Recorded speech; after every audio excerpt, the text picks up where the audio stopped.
Hello everyone. आज हम बात करने वाले हैं difference between atom and molecule. किसी एटम और मॉलिक्यूल को जानेंगे। दरअसल इसके बीच में बहुत ही कन्फ्यूज़न रहती है कि क्या एटम होता है और क्या मॉलिक्यूल होता है। तो आज इसका जानेंगे कि क्या एटम। एटम होता है कि atom are the basic building block of all matter. मान लो कोई मैटर है, आपको ऐसे समझाता हूँ। मान लो ये कोई मैटर है, कोई पदार्थ है, ये जो है कंसिस्ट हुआ है, मतलब कि ये एटम से बनकर बना है, एटम से जुड़ जुड़ कर ये एक मैटर बना है। तो बिल्डिंग ब्लॉक है मतलब इसकी एक। दूसरी तरफ अगर मॉलिक्यूल की बात करते हैं, molecule are formed when two और मोर एटम कंबाइन।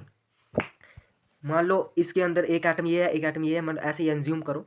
तो मतलब ये एटम जब भी दो या दो से ज़्यादा एटम कंबाइन करते हैं तो वो मॉलिक्यूल को बनाते हैं।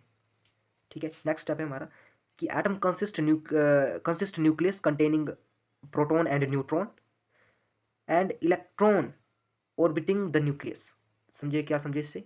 मतलब कि एटम जो होता है उसके सेंटर में एक न्यूक्लियस होता है, न्यूक्लियस के अंदर प्रोटॉन और न्यूट्रॉन होता है, और न्यूक्लियस के अराउंड जो ऑर्बिट्स होते हैं, जो शेल होते हैं, उसके अंदर इलेक्ट्रॉन होते हैं। मतलब इलेक्ट्रॉन जो है न्यूक्लियस की ऑर्बिटिंग करते हैं। नेक्स्ट, दूसरी तरफ molecule can be form same type of atom and different type of atom. Same type of atom मिलकर भी मॉलिक्यूल बनाते हैं और डिफरेंट टाइप ऑफ एटम मिलकर भी मॉलिक्यूल को कंसिस्ट करते हैं। नेक्स्ट डिफरेंस है एटम कैन एग्जिस्ट इंडिपेंडेंटली और in combination with other atom. मतलब किसी मैटर के अंदर एटम जो है इंडिपेंडेंटली एग्जिस्ट करते हैं और मतलब एक कंबाइन भी कर लेते हैं एक दूसरे के साथ। ठीक है, नेक्स्ट इसी के साथ मॉलिक्यूल का देखें। Molecule always exist as a group और एटम बॉन्डेड टुगेदर। मॉलिक्यूल हमेशा जो है ग्रुप में रहते हैं, क्योंकि ये बॉन्ड बनाते हैं।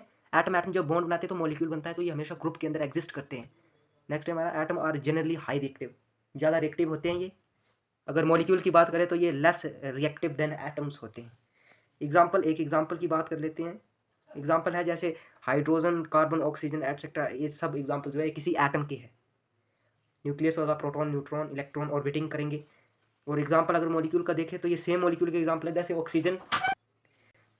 सेम एटम के जो सेम मॉलिक्यूल के एग्जाम्पल है जैसे ऑक्सीजन और हाइड्रोजन। डिफरेंट मॉलिक्यूल के एग्जांपल देखेंगे हम तो ये हो जाएगा जैसे जैसे मीथेन है, इसमें कार्बन अलग है, हाइड्रोजन अलग है, तो ये कंसिस्ट करके molecule they get form to molecule. So we can say that this carbon molecule is a different molecule, different atom. It consists of the different atom and it form a molecule. Methane is also a molecule. And next example is ammonia, that is NH3. It consists of 3 hydrogen and 1 nitrogen. So ये था आपका कुछ difference.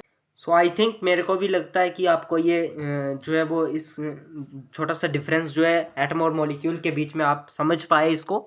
इसके concept आपके जो है clear हुए हो। अगर क्लियर हुए हैं तो कमेंट बॉक्स में बता देना कि हाँ कॉन्सेप्ट क्लियर हुए हैं। ऐसे बता देना कि नेक्स्ट वीडियो किसके ऊपर आएगी।